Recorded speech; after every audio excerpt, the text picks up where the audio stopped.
బట్టతలతో బాధపడుతున్నారా? ఆధునితనమైన పద్ధతిలో hair transplantation చేయబడును. Face clinic, Hyderabad.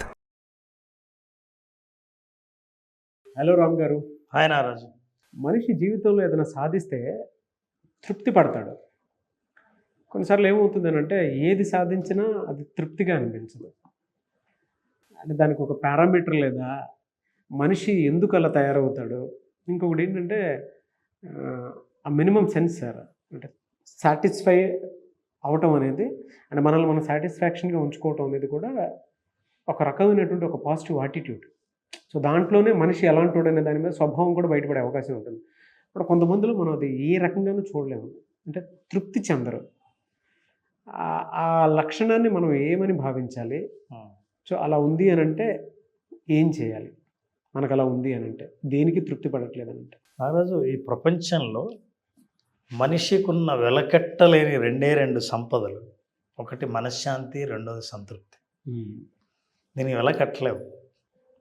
ఒకవేళ వెలకట్టి దాని ద్వారా ఇవి పొందాలని అనుకుంటాము, కానీ పొందినా సరే మనశ్శాంతి, సంతృప్తి పొందడం మాత్రం అది చాలాసార్లు అసాధ్యం అనిపిస్తుంది.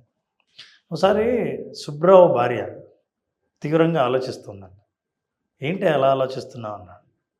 ఏం లేదండి, రోడ్డు మీద బంగారు దొరికితే బాగుండు అన్న. బంగారు దొరికితే బాగుండా? అయితే మనం దేవుణ్ణి ప్రార్థిద్దాం, బంగారు దొరుకుతుంది. అవును, ఎందుకు బంగారు కావాలని అనుకున్నావు అన్న. అదేంటండి, బంగారు మంచి ప్రైజ్ ఉంది, అమ్మితే బాగా డబ్బు వస్తుంది కదా అన్నాడు.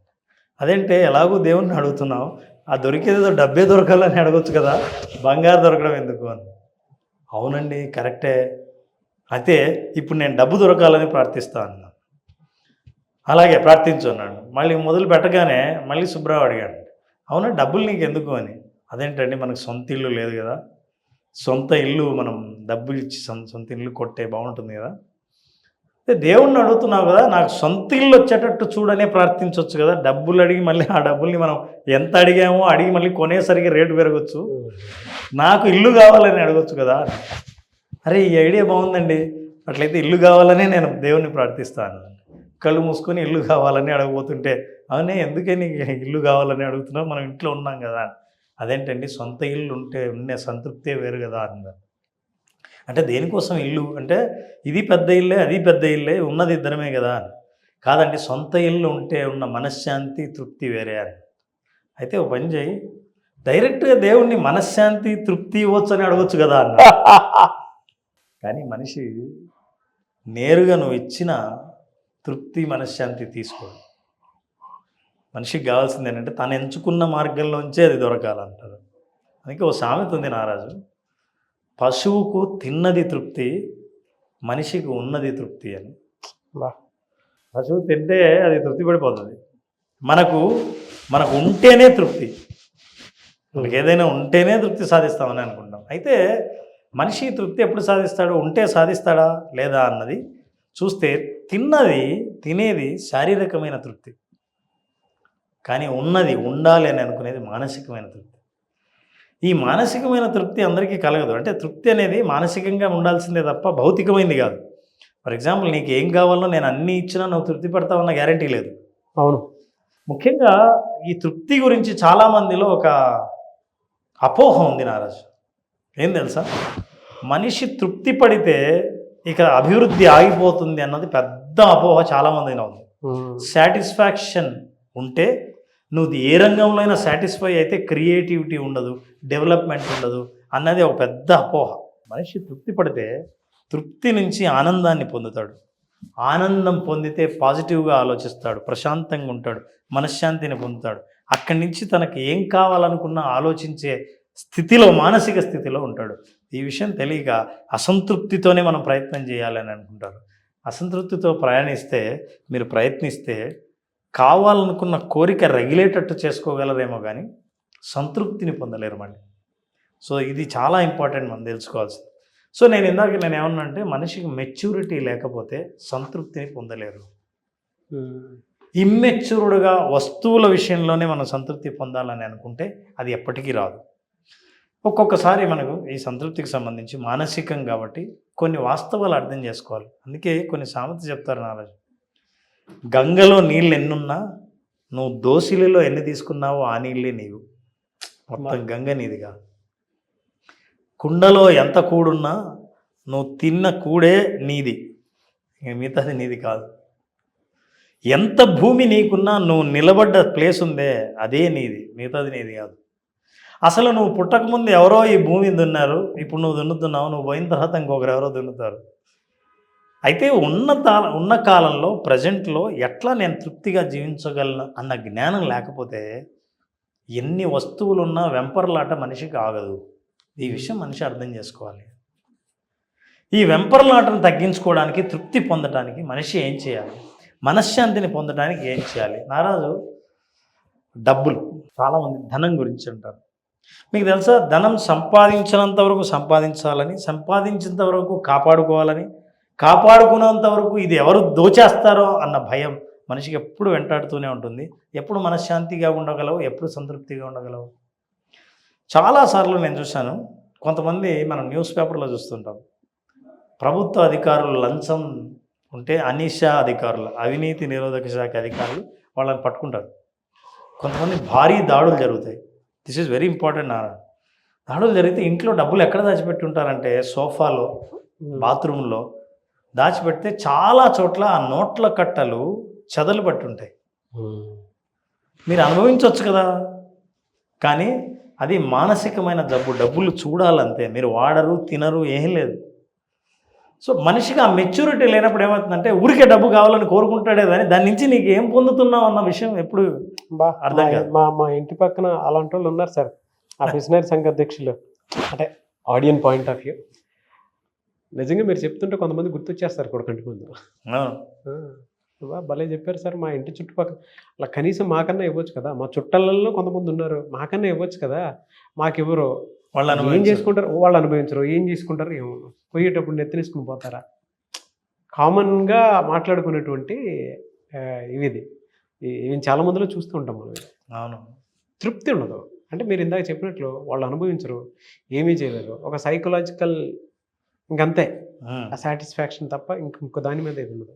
వాళ్ళు అనుకుంటారు సైకలాజికల్ సాటిస్ఫాక్షన్ అని, కానీ ఏం సాటిస్ఫాక్షన్ ఉంటుందంటే మనిషికి సంపాదనలో తృప్తి ఉంటుంది, కానీ ఆ సంపాదించింది ఏ పర్పస్సు, ఏ లక్ష్యం, ఇది ఎక్కడ ఉండాల్సింది ఎక్కడుంది అని మనకు తెలియకపోతే మనిషి ఎప్పుడు నిరంతరం పరుగు తీస్తూనే ఉంటాడు. ఒక మహారాజు అడిగాడంట పేదవాడిని, అంటే ఎవరో కష్టపడుతుంటే నీకేం కావాలంటే భూమి లేదు, నాకు భూమి కావాలంటే ఎంత కావాలి అంటే మీరు ఎంత ఇస్తే అంత కావాలి, నీకు ఎంత కావాలో తెలియాలి కదా అన్న.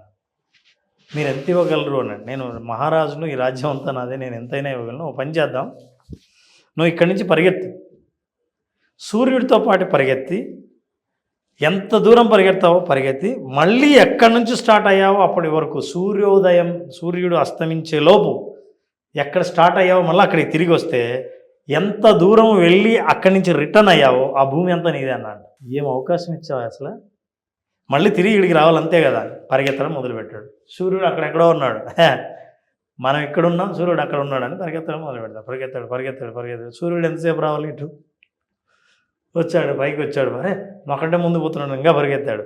సో పరిగెత్తడమే కదా, నాకు తెలిసి ఒక 40-50 ఎకరాల కంటే పరిగెత్తిండను, ఇంకా పరిగెత్తామని నడినెత్తికి వచ్చాడు. మిట్ట మధ్యాహ్నం నన్నెత్తికి వచ్చేసరికి ఆ మధ్యాహ్నం అయింది, సాయంత్రం అయ్యేసరికి చీకటి పడేసరికి అక్కడికి చేరుకోవాలని పరిగెత్తబోతున్నాడు.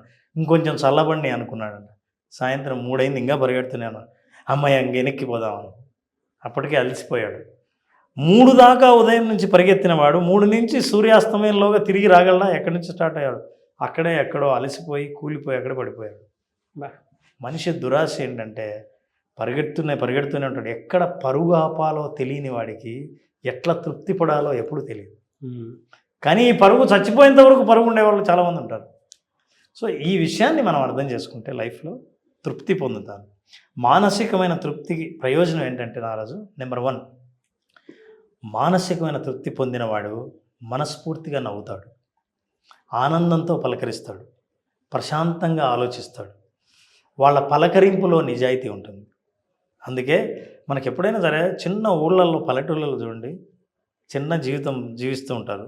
అలాంటి వాళ్ళు ఊరికి వెళ్ళి పలకరిస్తే వాళ్ళ పలకరింపులో ఎంత ఆత్మీయత ఉంటుందో మనకి. పోటీ పడే మనస్తత్వం, జీవితంలో ఇంకొకరితో పోటీ పడి జీవించాలని, నా జీవితం కాని జీవితాన్ని నేను జీవించాలని పరిగెత్తే వాళ్ళందరూ నిజంగా ఈ మానసిక తృప్తి ఏంటో తెలుసుకోవాల్సిన అవసరం ఉంది. ఇప్పుడు తృప్తిని సాధిస్తే మానసిక ప్రశాంతత సాధించినప్పుడు ప్రశాంతత నుంచి మీరు కోరే కోరిక చాలా బలంగా ఉంటుంది. ప్రశాంతత నుంచి మీరు అనుకునే మనసులో అనుకునే ఒక కోరిక వాటికి బలం చేకూరుతుంది. అందుకనే మనిషి ప్రశాంతత, తృప్తి ఇవి రెండు పొందాల్సిన అవసరం ఉంది. పొందాలంటే నెంబర్ 1 ప్రస్తుతంలో జీవించడం నేర్చుకోవాలి. మైండ్ఫుల్నెస్ అంటాం. గతంలోనూ లేదా భవిష్యత్తులోనూ జీవించడం మానేసి ఇప్పుడు నా చేతిలో ఏముంది, దీన్ని నేను ఎలా ఆస్వాదించగలను అనేది లేకపోతే ఎప్పుడు పరుగులు తీయక ముందే నువ్వు మానసికంగా పరుగులు తీస్తుంటావు. రెండవది, ఉన్న వాటిని మనం ప్రేమించడం నేర్చుకోవాలి. మీకు ఏమున్నాయో వాటిని ప్రేమించాలి. మనం చాలాసార్లు మనుషుల్ని, వస్తువుల్ని, పరిస్థితుల్ని, మన బ్యాక్గ్రౌండ్ని, కుటుంబాన్ని వీటన్నిటిని ద్వేషిస్తూ ఉంటారు చాలామంది. తృప్తి లేని వాళ్ళ లెవెలంతా. నాకు అలా ఉంటే బాగుండేది అని. తర్వాత there is an if syndrome అంటారు. ఒకవేళ నాకే గనక డాష్, నేనే గనక ఈ ఇంట్లో పుట్టుంటే, నాకే గనక ఈ జాబ్ వచ్చింటే, ఇప్పుడు గనక రిటైర్ అయి ఉంటే, మా అమ్మాయికి గనక పెళ్ళి అయ్యి ఉంటే, అంటే నా తృప్తిని ఎప్పుడు వాయిదా వేస్తాను. ఎస్. ఈ ఇఫ్ అనేది సిండ్రోమ్, ఒక జబ్బు, మానసికమైనది. దాని నుంచి బయటపడితే you will enjoy your present life. Yes, fantastic narration అండి. మీరు మాట్లాడే దానికోసమైనా సరే వీడియో రెండోసారి చూడాలని అంత ఇదిగా చెప్పారు. బట్ నిజం, లైఫ్ స్కిల్స్కి సంబంధించినటువంటి ట్రూత్స్ చాలా ఉన్నాయి. Anyway sir, thank you so much Ram garu. Thank you Ramesh. Fantastic solution అండి. Anyway sir, thank you so much Ram garu. అయితే మీ దగ్గర థెరపీ కోసము, పర్సనల్ కోచింగ్ కోసము చాలామంది జాయిన్ అవ్వడానికి రెడీగా ఉన్నారు. కానీ మన షోలో పార్టిసిపేట్ చేద్దాం అనుకున్నటువంటి వాళ్ళు కూడా ఉన్నారు. మిమ్మల్ని అప్రోచ్ అవ్వాలంటే ప్రాసెస్ ఏంటి? ఎలా వాళ్ళకి మీరు టైం ఇస్తారా? ఖచ్చితంగా నారాజు, మనం ఇక్కడ ఇస్తున్న నంబర్కి చాలాసార్లు చిన్న చిన్న విషయాలతో, కుటుంబ సమస్యలు, ఒక్కొక్కసారి మానసిక సమస్యలతో బాధపడుతూ ఉంటారు. సో వాళ్ళకి సొల్యూషన్ కావాలనుకుంటే కన్సల్ట్ చేయొచ్చు. తప్పకుండా పర్సనల్ కోచింగ్ ద్వారా మనం వాళ్ళ సమస్యలను పరిష్కరించే ప్రయత్నం చేస్తాం. అంతేకాకుండా చాలా ప్రోగ్రామ్స్ కూడా మనం ఆఫర్ చేస్తున్నాం. అట్లాగే ఎవరైనా వాళ్ళ మనోభావాలు పంచుకోవాలనుకుంటే మనం ఒక వేదిక మీద కూడా లాస్ట్ టైం నువ్వే అనౌన్స్ చేసావు, వాళ్ళని పిలిచి కూడా ఆ ఏజ్లో, ఆ కేటగిరీలో వాళ్లకు ఎదురయ్యే సమస్యల గురించి మనం చర్చించుకుంటే ఇంకా వివరాలు కూడా మనం మన ప్రేక్షకులకు తెలియజేయచ్చు. Anyway sir, thank you so much Ram garu. Thank you. So చూసారు కదండి వీడియో. ఈ వీడియోపై మీ అభిప్రాయం కమెంట్ బాక్స్లో పోస్ట్ చేయండి. మీరు కనుక సైకలాజికల్గా ఏదైనా సమస్య ఉంది అని అంటే, దాని నుంచి బయటపడాలి అనుకుంటే, స్క్రీన్ మీద మీకు రామ్ గారి కాంటాక్ట్ నెంబర్ కనిపిస్తుంది. దాన్ని మీరు కాల్ ఆర్ మెసేజ్ వాట్సాప్ చేసి అపాయింట్మెంట్ తీసుకోవచ్చు. ఒకవేళ మీకు కాంటాక్ట్ నెంబర్ కనెక్ట్ అవ్వట్లేదంటే మిస్టర్ నాగ్ అఫీషియల్ 1 అని నా ఇన్స్టాగ్రామ్ ఐడి ఉంది. దానికి మీరు పర్సనల్ మెసేజ్ పెడితే నేను రామ్ గారి టీమ్కి ఫార్వర్డ్ చేస్తాను. ఆ విధంగా సరే మీరు అప్రోచ్ అవ్వండి. అండ్ ఈ వీడియో లైక్ చేయండి, షేర్ మాత్రం తప్పకుండా చేయండి. ఇలాంటి మరిన్ని వీడియోస్ కోసం మా ఛానల్ ఫాలో అవ్వండి. Thank you.